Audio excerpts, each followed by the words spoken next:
The numbers told the story. They always do.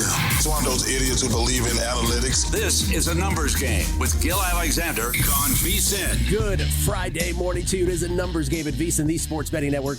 VSiN.com, Game Plus, iHeartRadio, YouTube TV, and of course, Sirius XM Channel 158. My name is Gill Alexander. This is radio's Kelley Bydlon, everybody. Loser of 68 American pounds. As opposed to... Very quickly is what I mean. How you doing, man? You good? I'm great. I've probably lost 68 English pounds, too, betting things. Trying to help you out.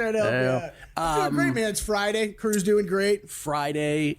Crew's doing great. We're always doing great on Friday because it's not a football Friday, but it's Friday nonetheless. And Steve Fezzik and Chris Felica will be joining us hour number 2. Fezzik, the only back-to-back winner of the Hilton Super Contest back in the day. Felica for Fox Sports. Fezzik's got all kinds of topics he wants to talk about. A lot of stuff reviewing what we've done on the show here in the last couple days also. So he wants to follow up on a whole bunch of stuff. The guy who forfeited his slot jackpot, parlays.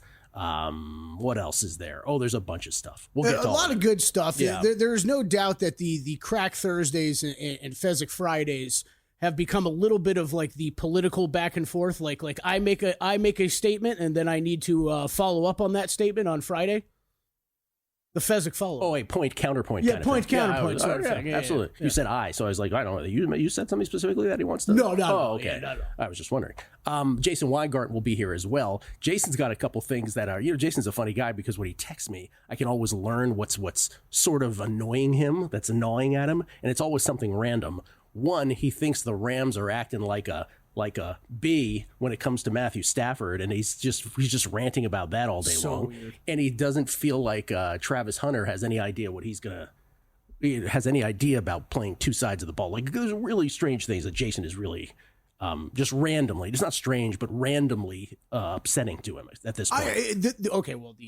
You know what? Both of those football situations are upsetting me too because we do have reports this morning. Rams set to meet with Matthew Stafford in person today to discuss future. Raiders and Giants have discussed 2-year contracts already for Stafford that include $90 to $100 million guaranteed. That is from Diane Rossini. There's that. The Travis Hunter thing I texted you about.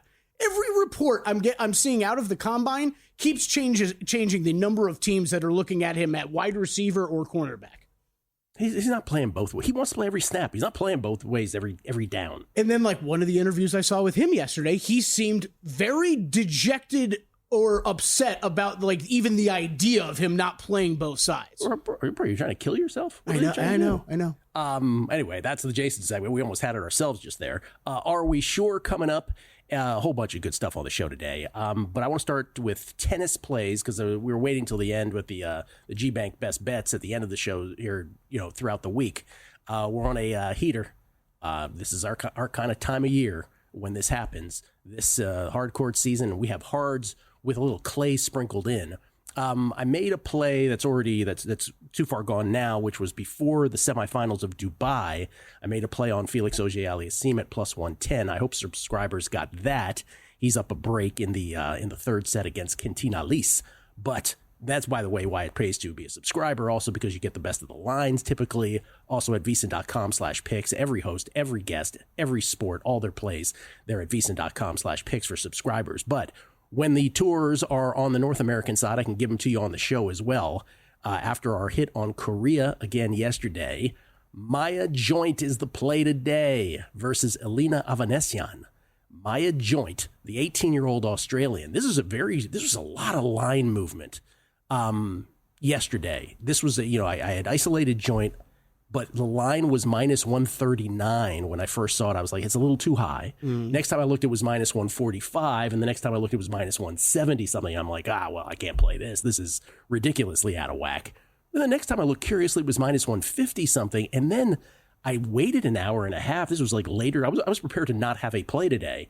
And then I see her at minus 119 against Avanesian, who is a very scrappy player who is willing to play points for as long as it takes, by the way. She's very annoying that way. Really? But Maya Joint is the play at minus 119. Her numbers on the hard courts of Merida.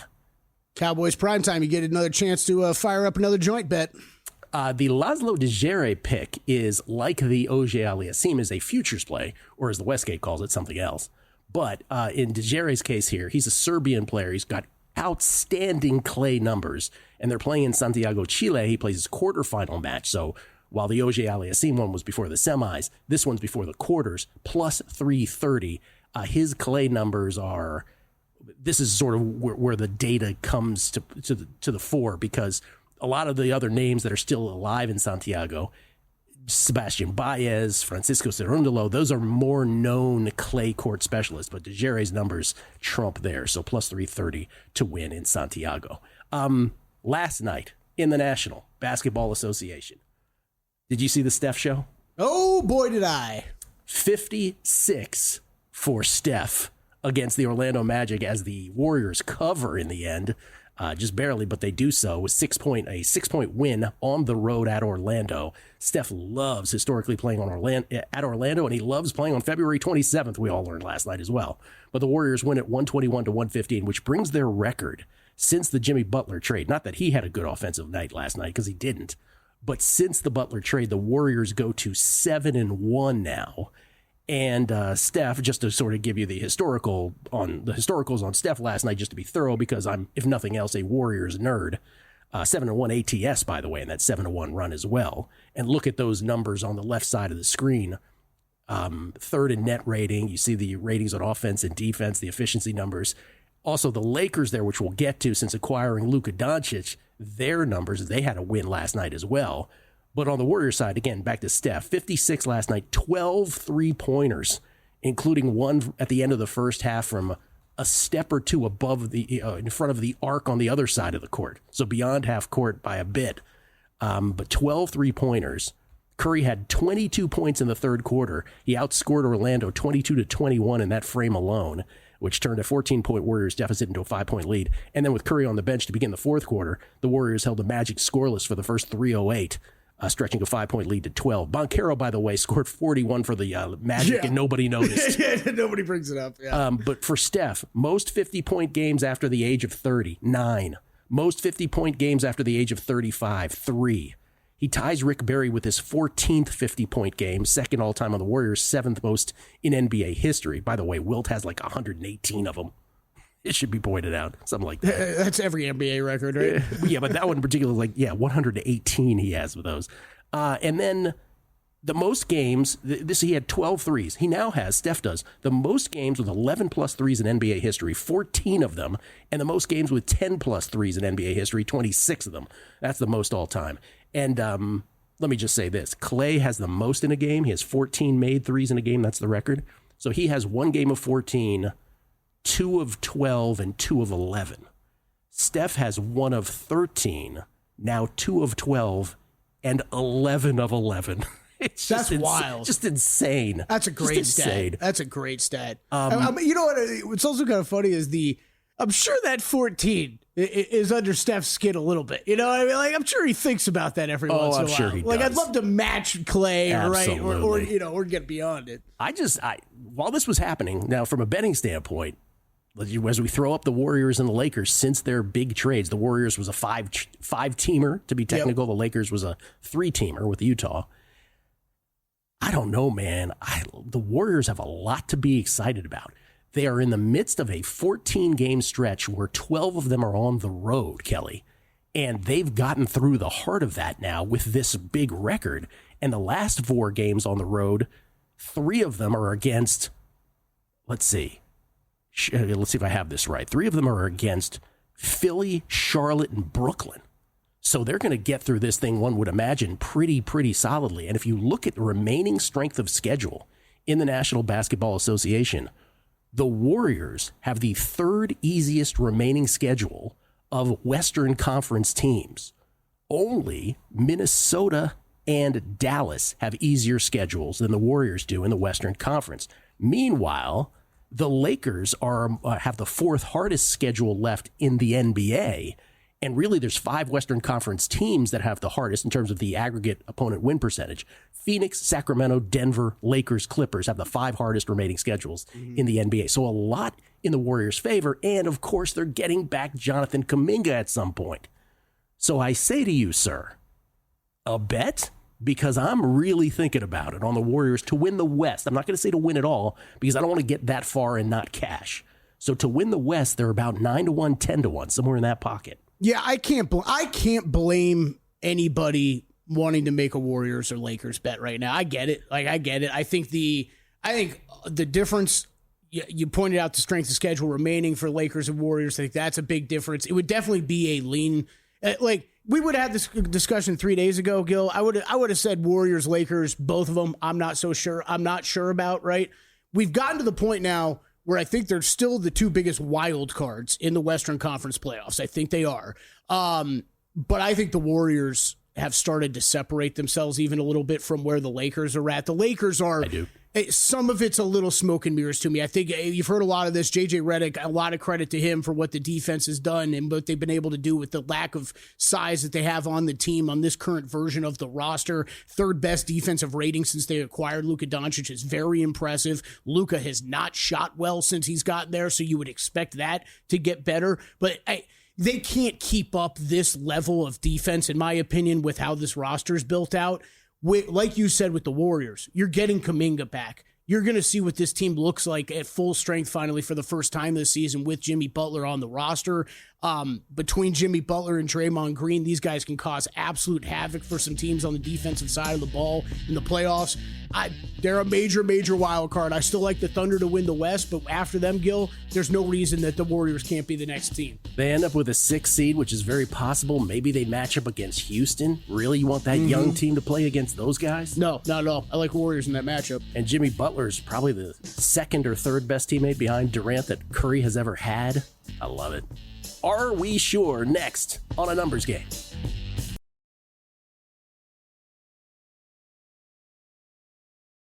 A Numbers Game on VSiN, the sports betting network.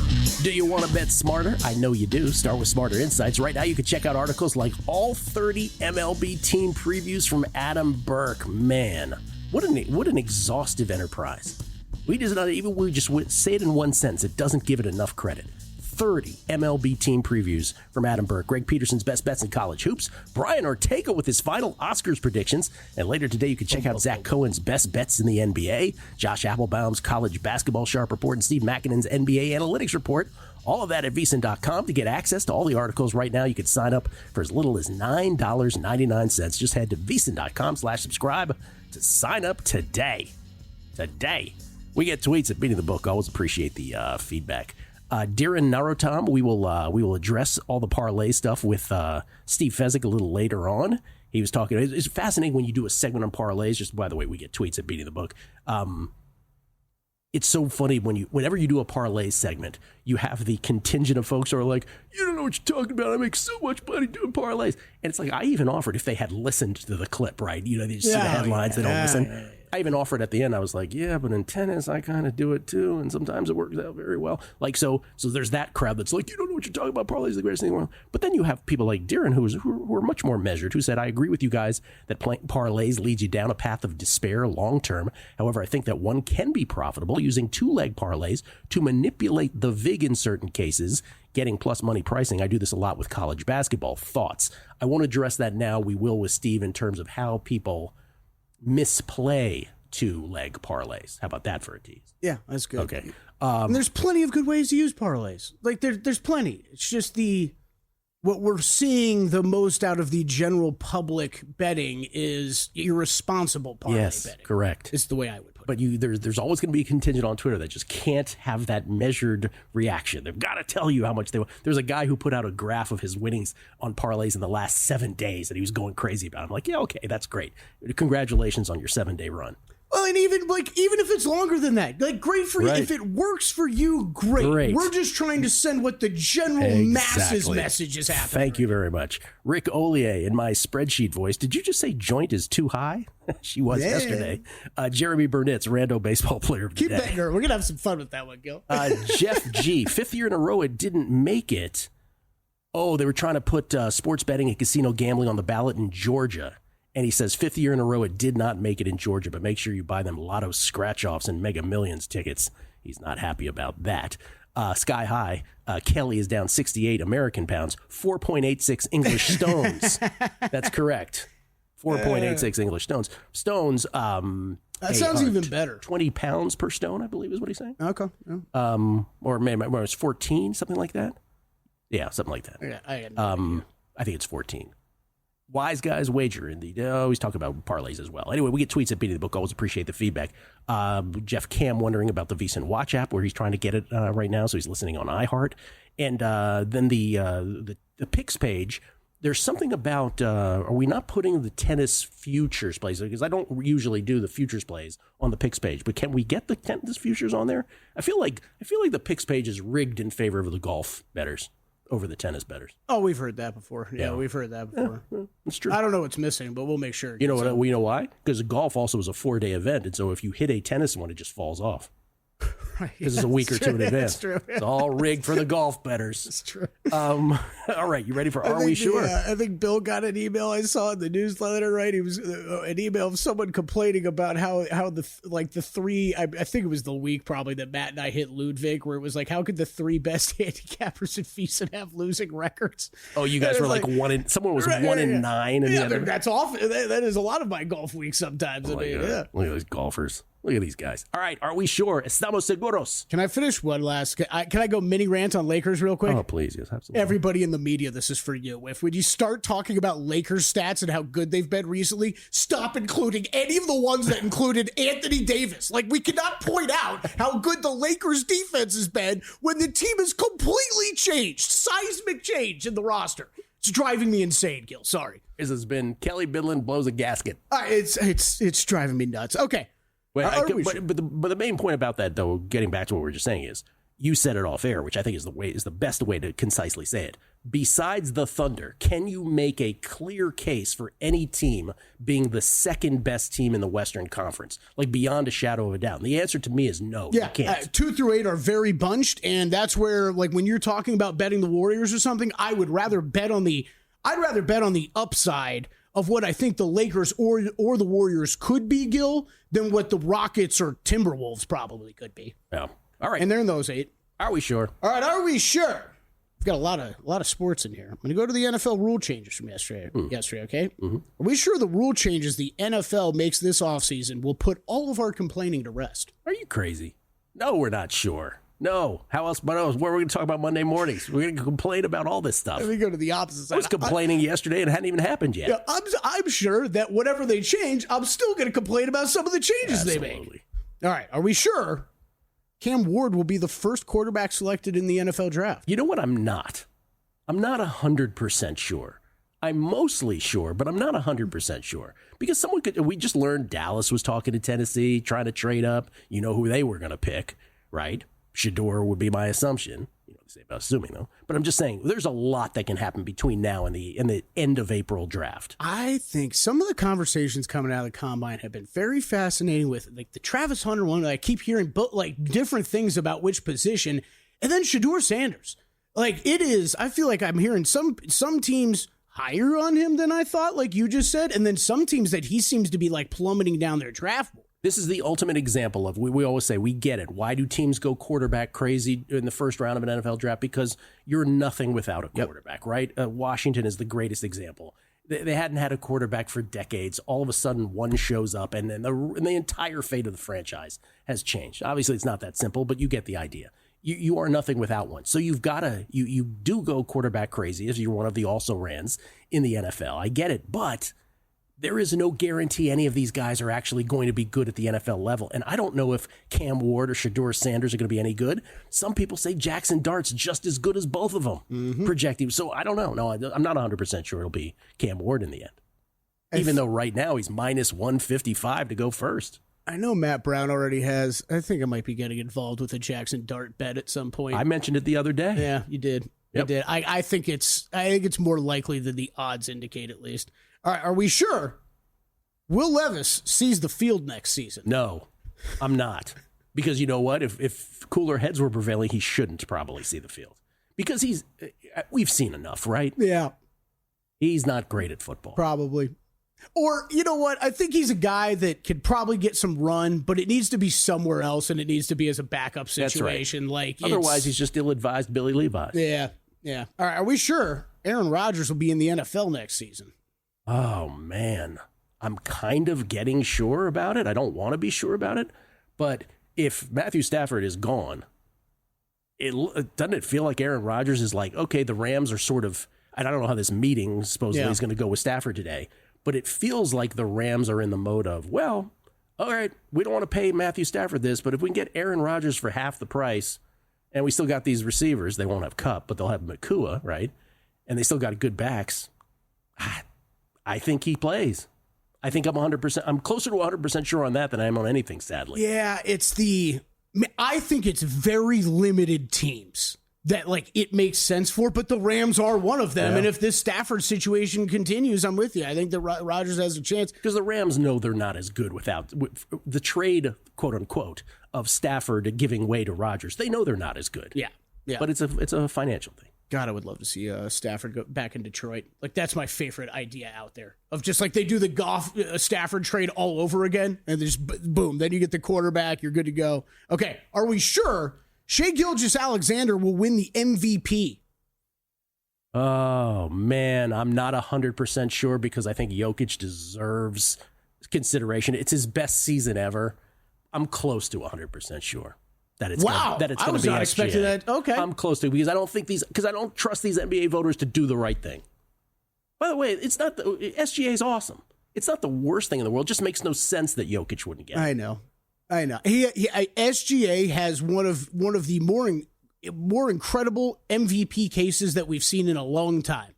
However, it's like I said the other day when we were talking about it, when we were going over Montesano's numbers. They're going to give SGA the MVP just because they're tired of doing it for Jokic. And so then they won't give Defensive Player of the Year to SGA when really his numbers suggest he should win that. Instead, they're going to give it to these guys that have the same or worse defensive numbers than they've had in previous years. But guess what? If somehow Jokic does go MVP, enough people are going to figure out a way to make those SGA Defensive Player of the Year numbers work that he actually is live in that market.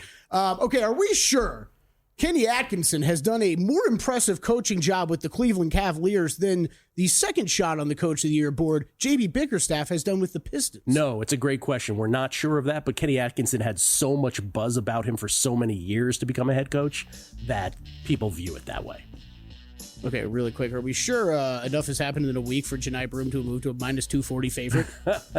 No, but I made the case the other day. He is the best player on the best team in the best conference in college basketball, so he probably should be the favorite. But I don't want that big of a favorite. Keep it in the fairway, Lowry. Come on. Did OJ Aliassime win yet? We'll check all that out. Coming back, Weingarten, Fezzik, Falika, and more. It's a numbers game at VSiN. A numbers game on VSiN, the sports betting network. Edge Boost is the first ever bank account built for bettors, ensuring all gambling transactions are approved. No usage fees, no minimums. Earn cashback rewards, 100% approval for all betting deposits. Sign up today at edgeboost.bet with promo code ANG. ANG is an A numbers game. Deposit $25 and Edge Boost will match the deposit. That's edgeboost.bet. Skill Alexander, we get tweets at Beating the Book. Always appreciate the feedback. This is from Jason H11, who says, it's amazing how many shades of red that Kelley turns when he's ranting. I think we need to create a scale.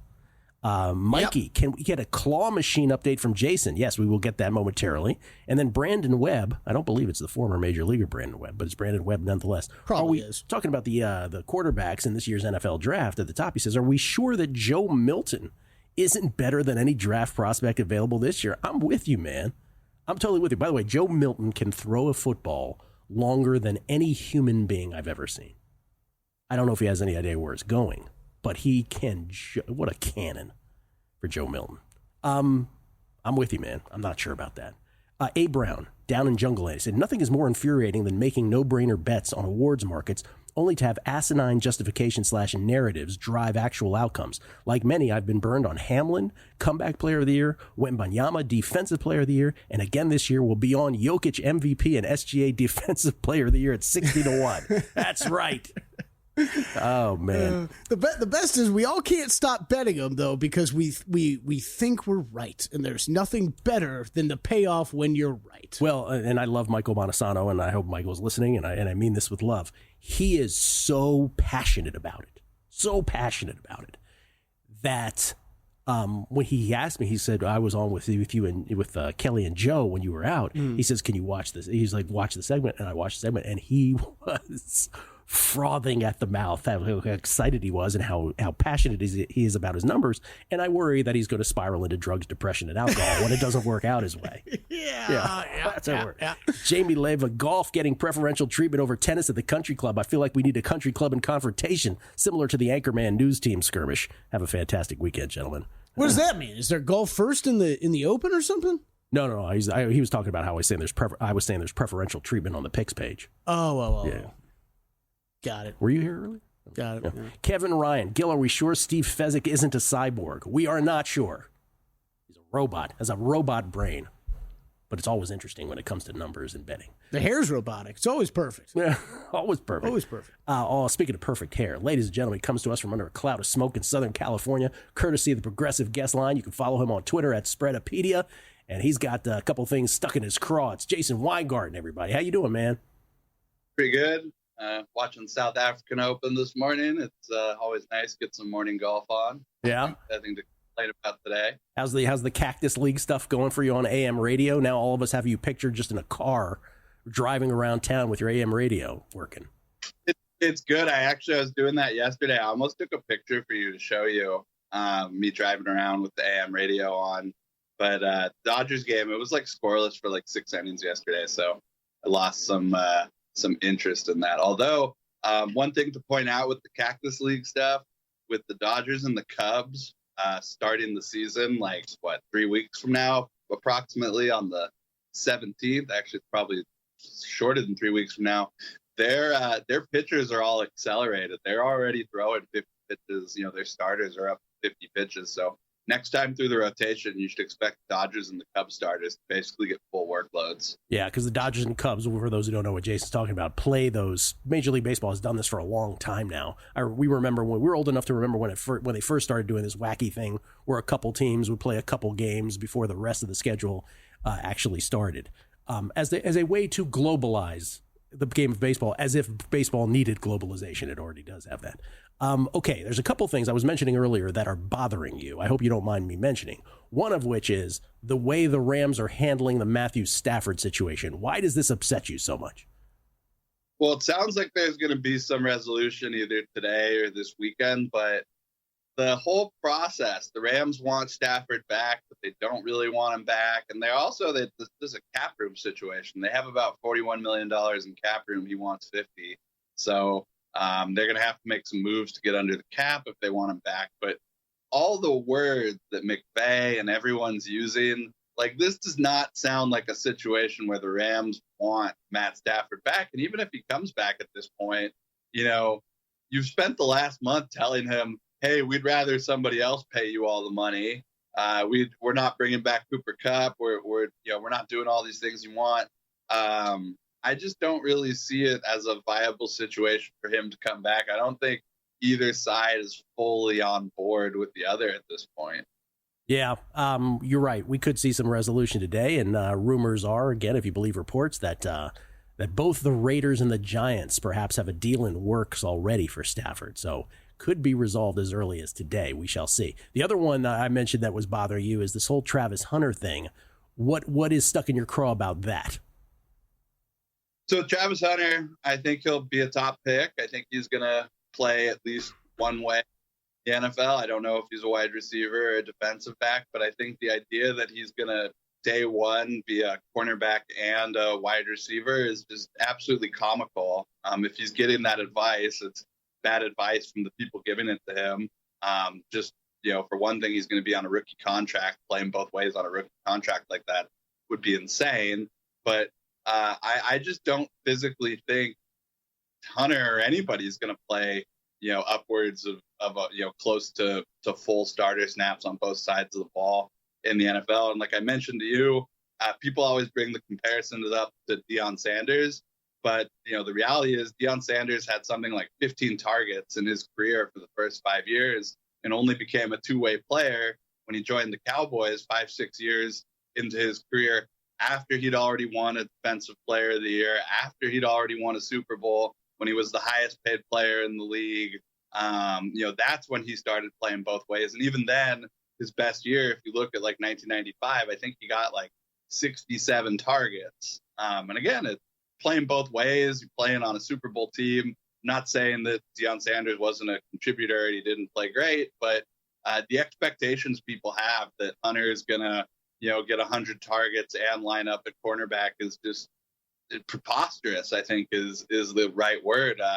You got to at least have expectations and a reasonable sort of strata here. And I think, some of the things we're hearing about Travis are just not realistic. I think you're 100% right. And for those of us who lived through Deion Sanders' professional playing career, not to mention his college one, but as his pro career, we don't think of him necessarily as a two-way player, right? He was like this great kick returner, punt returner / cornerback. And like, we get that he played offense, but it's almost like a footnote that he played offense. We don't think of him as a two-way offensive defensive player.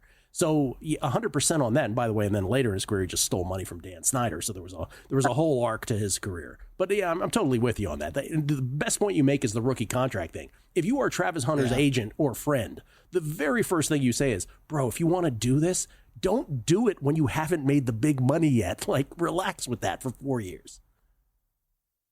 Yeah. So I just think, when you hear a lot of this stuff being said this week at the Combine, you gotta take a lot of it with a grain of salt. There's just so much stuff being said out there that just has no bearing on reality. The other part of this too, like we've talked about this a little bit, it's just when you're seeing like draft big board stuff and he's the number 2 guy or something in the class, and it's we're talking that way because we're still talking about him playing both positions. But if we all think it's more likely that he's going to start playing one position, where does he actually rate out compared to other wide receivers or corners? Because as you and I have both said, sorry, give me McMillan over him at wide receiver. 100%. Sorry, Travis Hunter fans. That's exactly how I feel. What are you betting this weekend, Jason? What do you got? Got a little bit of golf. I'll be doing some grapefruit league. Maybe some basketball. I always have my eye on the college basketball, a little bit on the NBA. But otherwise, it's mostly just catching up on baseball, getting more futures in. I bet a little bit on Sandy Alcantara after the last show. I got 25-1 at Circa. I think that was the best number left out there. It was 40 before his first start. I didn't get a chance to catch any of the 40, but I've seen some compelling cases made that they'll have opportunities to pitch, this year. And again, the only major impediment here for Alcantara is the Marlins, not likely to be a serious contender this year. Could potentially trade him at some point during the season. Could kill the ticket if he gets traded to the American League. Yeah. So, that's something to keep in mind, but sounds like there's no restrictions on him pitching, and he'll get 5-6 innings at least every 5 days if he's healthy. So Alcantara is my first nice futures bet of the year, Sandy. Jason, here at Circa, they have alternate season win totals in baseball. So it's like 5 games or 6 games staggered to each side of the actual season win total. Just letting you know, got to run, but just letting you know that they exist here. Something we're going to talk about with Fezzik coming up on the show. Yeah, looking forward to that. I'll probably help up with. All right. I don't know what Jason said there at the end, but I think he was bidding us adieu. Perfect timing. Perfect timing. We got to run. We'll come back. Fezzik, Falika, and more. It's a numbers game at VSiN, the Sports Betting Network.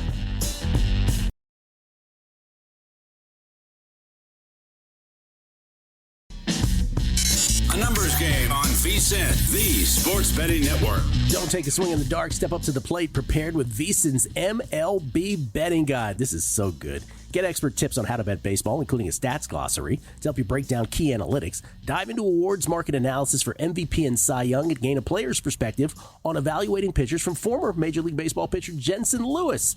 And, of course, the co-host of Buy the Books with our buddy Dave Ross, each and every weekday morning here at the network. From advanced metrics to sharp betting angles, the VSiN MLB Betting Guide is your ultimate playbook for the season. Avoid strikeouts at the sportsbook. Become a VSiN Pro subscriber today for as low as $9.99. Get your copy of the MLB Betting Guide today. It's Adam Burke's finest work. This is his War and Peace, Kelley. Yes. This is his... The good stuff. Anna Karenina. Or I'm just coming up with classic things. Sign up today at VSiN.com/subscribe. That's VSiN.com/subscribe. VSIN.com/subscribe if you're scoring at home. We got a golf update, man? Are they cognizant? I do have a golf update for you. Are you cognizant of the cognizant leaderboard by any chance? I am. This is, man, yesterday we saw this course play, I think the easiest it's ever played. The Bear Trap, the tough holes 15 through 17 played easier than they ever have before. Easier. Did I say tough? Easy. They played yesterday. I just want to know, how's Daniel Bergier doing? Oh, we're live, buddy. We're live. Okay. I mean, the one I've been struggling to hold back a live bet on is my buddy Cashmere Keith, who figured out how to putt again. Cashmere Keith. Right now, it's you're not like a Maserati Marv thing. You remember that morning when Ohio State was playing and Gus Johnson was like, if this is the last day on earth, we'll make Maserati Marv a thing. I don't know how Cashmere Keith came about, but he does rock the just to set himself apart. He's always the guy rocking the normal golf shirt, but it's got like 4 more buttons, like down to his belly button. So then he's really like, he leaves it wide open, like with the chest out. Okay, Jake Knapp, still your leader, 12 under. Keith Mitchell has moved into second place. He is 2 under on his round today through 14. He is 9 under for the tournament. Johnny Vegas, 8 under. Wow. Johnny Vegas. Yeah, man. Johnny Vegas, 8 under, 5 under today on his round. JJ Spawn, 8 under as well. He's out there through 9. Berger is 8 under. Russell Henley, 8 under. Sammy Valimaki, 8 under. All of them have not teed off yet. And then you got a bunch of guys at 7 under. Berger putted lights out yesterday and a little shaky off the tee. So we're going to need to keep that putting going, or hopefully the driver gets a little better. It's not exactly how he's been looking the past 6 months or so. But he's live, man. I mean, what a round. Really, the story of the tournament is just this golf course, which is one of the tougher golf courses on the PGA Tour. Conditions have just been perfect. Look at that. Look how beautiful it is. It's been perfect the first day and a half. This afternoon is a little bit more dangerous. Usually the mornings do play out a little easier. We are in South Florida. The afternoon thunderstorms can kick up. But, man, with little wind, we did see this course play a little bit easier a year ago, but they tightened fairways. There's been no wind really that we've seen, Gill. Man, these guys are just eating this course alive right now. You have no Gary Woodland? You usually have some Gary Woodland. I have a top 20 on Gary Woodland, yeah. I have a top 20. It's not. He's going backwards today, though. That's not good because these guys in the morning should be playing a little bit better. You have no Jake Knapp, though. No Jake Knapp. I would say if you were going to force me for a bet right now, I added a little. I don't think this is going all that well either, but I did add a little Shane Lowry top 20 yesterday.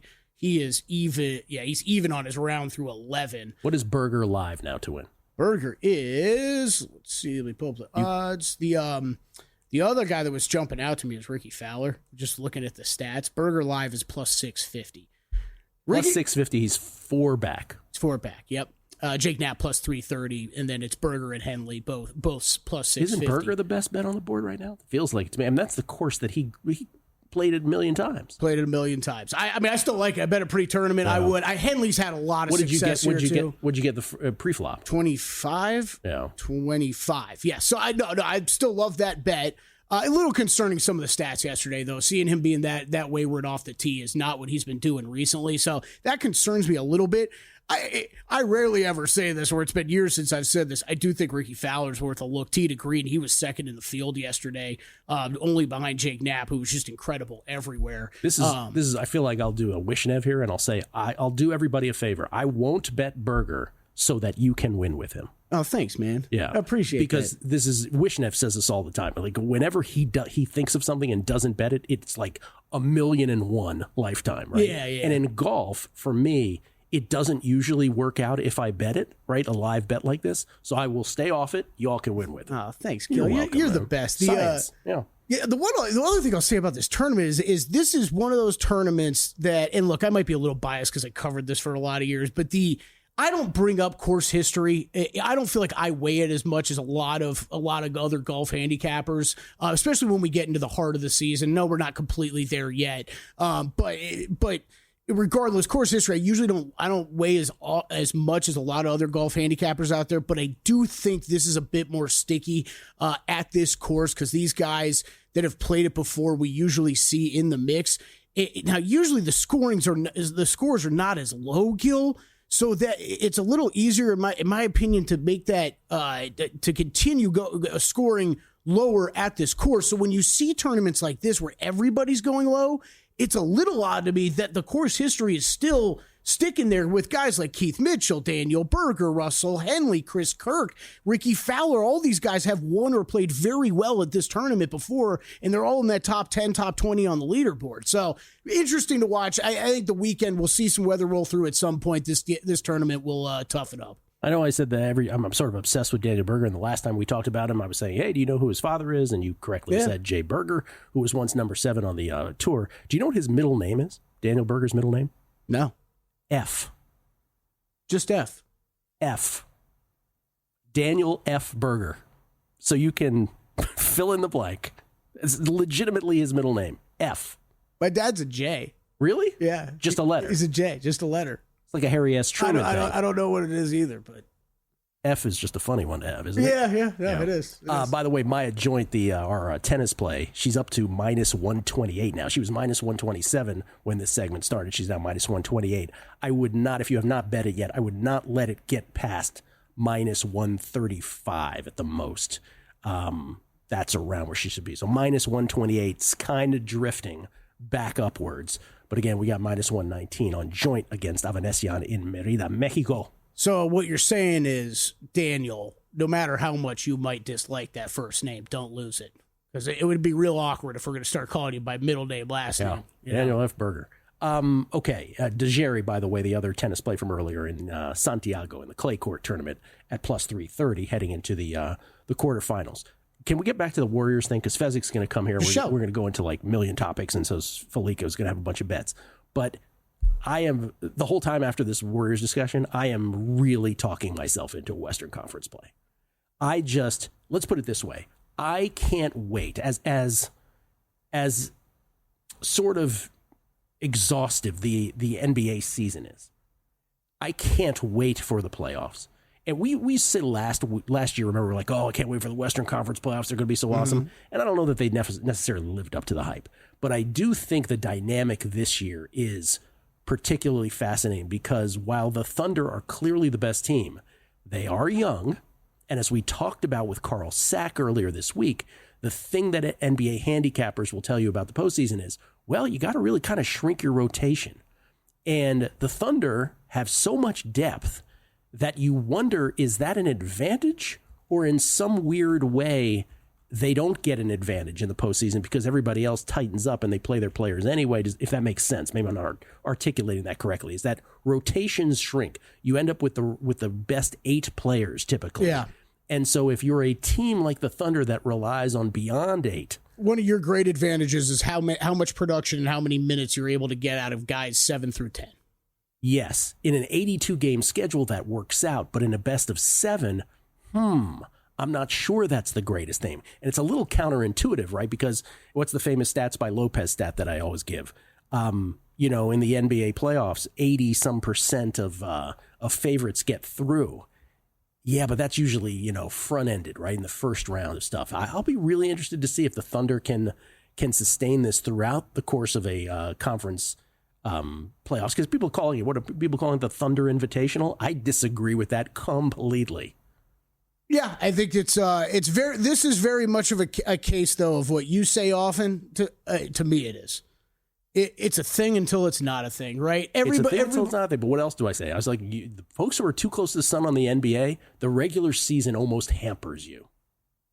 Yeah, I think it's fair. And those of us who show up are like, I get Steph, Jimmy Buckets, and Draymond, and you get the young kids. I mean, I'm a big believer in star power in the playoffs, so that's like maybe the biggest point to me is, okay, there's Shea, and I'll fight anybody back on how good Shea Gilgeous-Alexander is. Oh, he's fantastic. But you want to question me on who steps up if he gets shut down or something like that offensively? Yeah, I get it.